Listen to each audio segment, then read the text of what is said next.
$89,951 would be from the Passos Avante revolving account to offset that amount of $89,000 worth of utilities.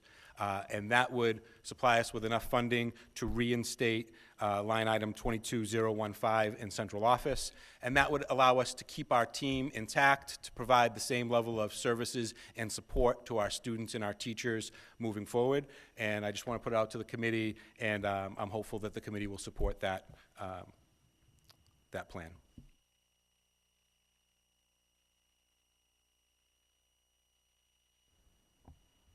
Okay, thank you, Dr. Vidala. Appreciate those words. Open it up for discussion. Mrs. Dunn? I'd like to make a motion to follow the recommendation of the superintendent. So moved. Okay. Second. Thank you. Further motion by Mrs. Dunn, seconded by Mr. Swanson. I'll open that up for discussion. Mrs. Dunn. Thank you, Mr. Chairman. I think this is a good thing to do, absolutely. I'm on record from the last meeting of saying why I wanted to maintain those positions, but I also know today we got the report on the anticipated cherry sheet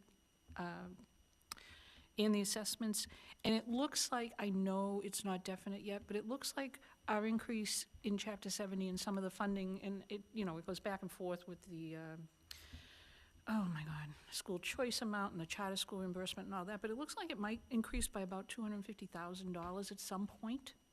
My fingers are crossed. So I feel good about doing this. I do. Thank you. Thank you, Mrs. Dunn. Mr. Hockman.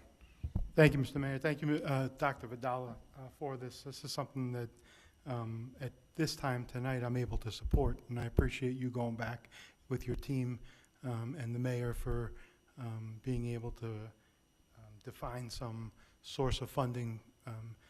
As you said in your preamble tonight, this isn't, you know, first of all, none of this is easy, and this isn't a matter of saying that the position that we voted on last week was not important. Of course it's important, and of course it's, you know, it was a difficult choice. So I'm perfectly fine with taking this vote tonight.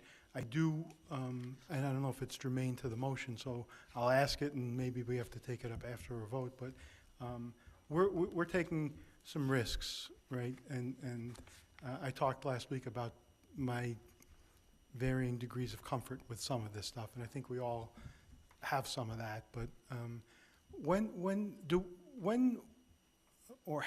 was the last time that these revolving accounts or our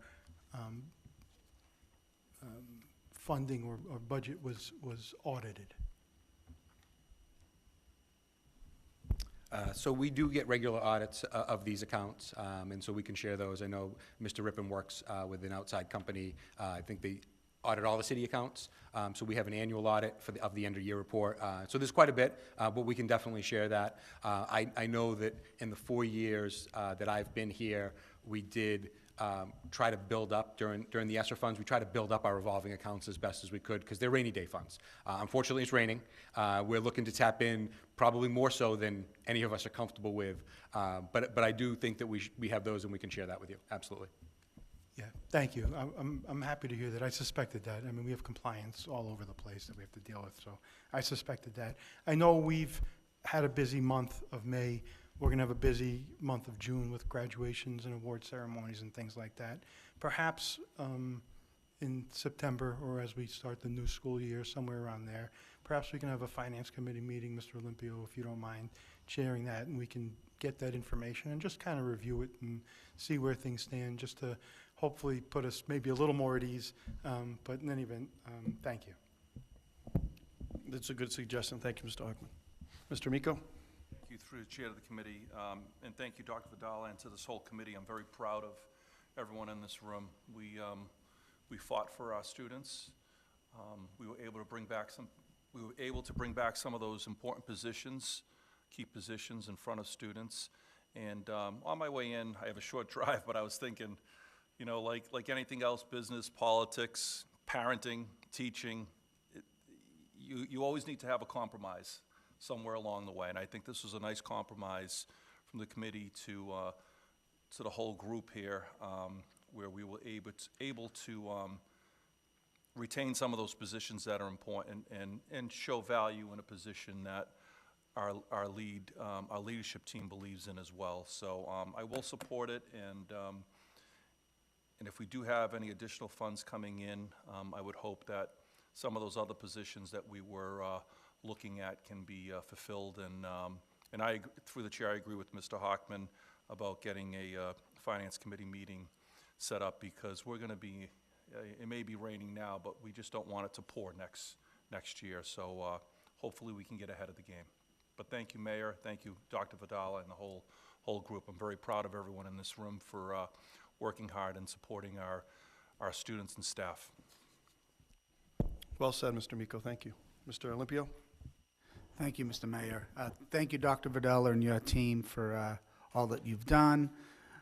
Again, I'll take the suspense out. I'll be in support of this. Some tough decisions had to be made. I'm really glad that we were able to reinstate those 6 positions.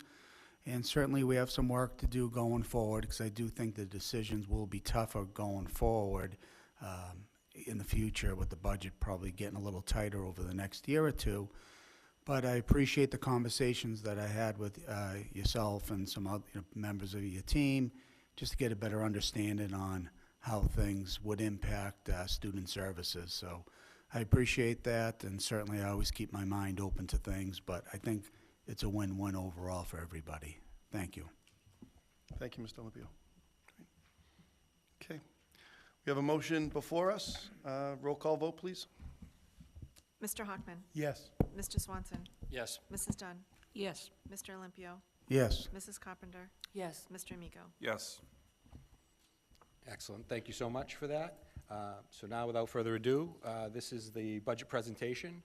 The budget book that you have in front of you is $94,527,540. So this version of the budget, I did create two versions, one if the vote went one way, one if the vote went the other way. So this version of the budget is $50,000 more than what you have in front of you, and we will incorporate those changes as was voted. So as we look at our budget, we always want to start with our core tenets that really drive our decision-making. So this is just a clip from our district improvement plan, where we have our real core tenets that we want to achieve each year. One is excellent achievement for all students. 2 is supporting the holistic needs of all students, so when we think about their mental health needs and the other supports that we can have. And then 3 is to develop a sense of belonging for all students. And that's really the tenet of hope that we've talked about over the past 4 years. Hope for every student every day, hope for our staff members, achieved through high expectations, optimism, personalized learning, and equity and access. So each one of these throughout the year, when we did presentations, a lot of times the H and the O, the achievement were the presentations from Dr. Chase, and the sense of belonging and the support were our achievements from Dr. Higgins, and they come together to really serve us and to be our guiding light as we move forward. So this year, the budget process, slightly different from last year, but pretty much the same process that we've used in the past. We create a budget template for step 1, which is a working document based on that actual cost that we had in FY24. That was the $93 million, and that includes the anticipated step and lane changes. Step 2 this year was that our principals and school-based teams provided the school budget presentations at the school committee meetings. That happened in January and February of 2024.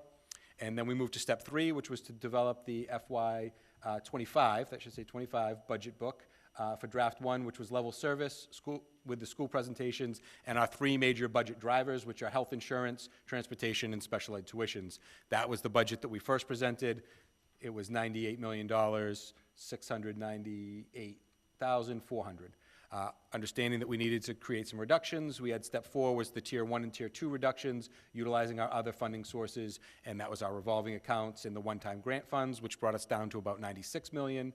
And then the tier 3 and 4 reductions that we had, additional utilization of revolving accounts, reducing some positions, and creating our calculated risks.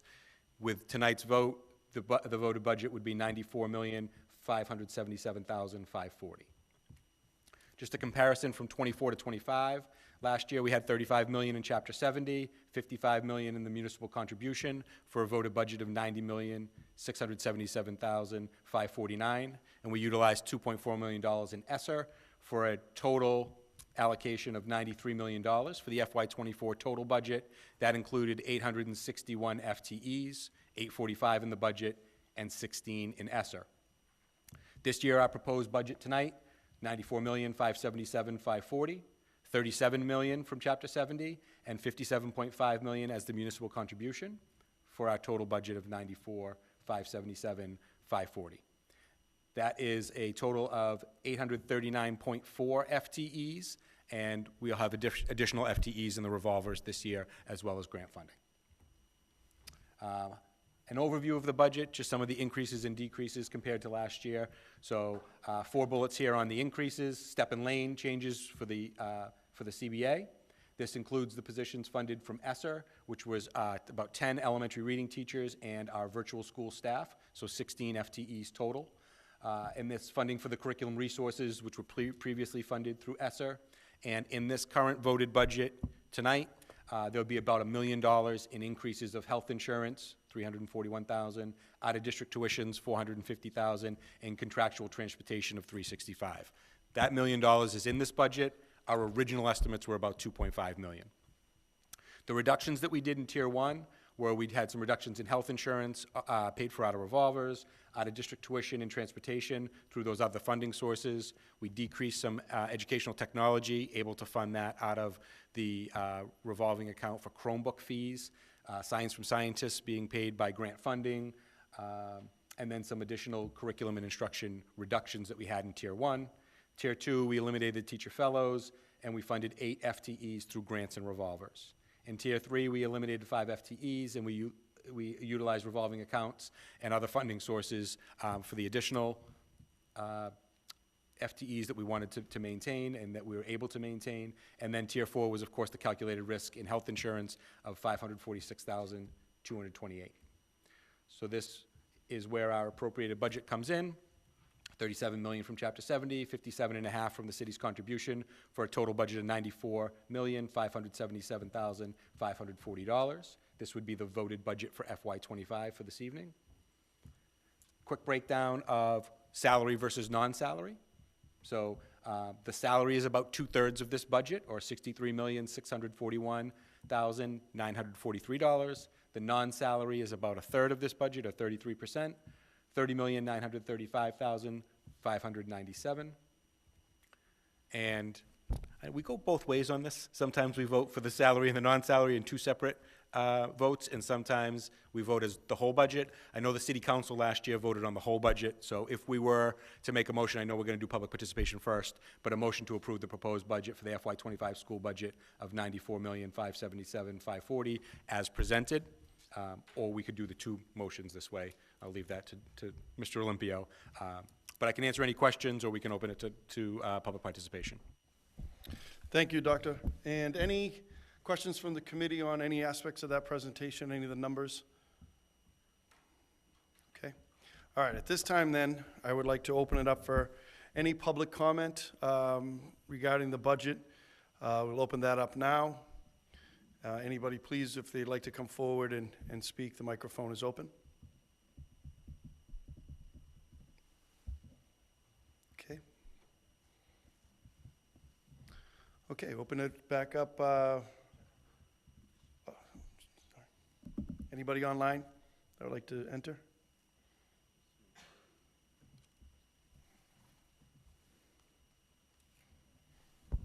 Seeing none online, thank you. Okay, so now we'd open it up. Mr. Olympio, if there's no questions or comments, Mr. Olympio, can I turn it over to you for motions? Thank you, Mr. Mayor. I'd like to approve the proposal of FY25 budget in the amount of $94,527,540 as presented. Can you repeat that number, please? Yes. Add It's 50 more from this, so this number. 77, gotcha. Make a correction. I'd like to propose the approved budget of FY budget in the amount of $94,577,540 as presented. Thank you, Mr. Olympio. Do we have a second on the motion? Second. Seconded by Mrs. Dunn. Thank you. Comments, questions? Hearing none, a roll call vote for approval, please. Mr. Hockman. Yes. Mr. Swanson. Yes. Mrs. Dunn. Yes. Mr. Olympio. Yes. Mrs. Carpenter. Yes. Mr. Miko. Yes. Great, thank you very much. Before we break, I also just wanted to thank all of you, our administrative team, our school committee members, our teachers, administrators, paraprofessionals across the district, the people that work hard. These are not easy meetings, certainly for all of us. I think at times, particularly these last few meetings, you've seen some passion, some disagreement. But that's just because we all care deeply and want to try to do the right thing and trying to figure out the best way we can to make this work, considering some of the constraints that we have on us. And unfortunately, I think they'll be coming even potentially even more so next year. But I really am proud to work with this group across the board, everybody here, to work through these issues. I think there's a lot of teamwork, there's a lot of compromise, and there's a lot of different perspectives that are important to be heard when we have these meetings. So I want to thank everybody. I think we've done a good job here. It wasn't easy, but we did a good job here, and I think we've continued some good momentum, but so much work still to do, and I just wanted to make those comments. So thank you, everybody, for your hard work. And move to adjourn. All right, thank you, everyone.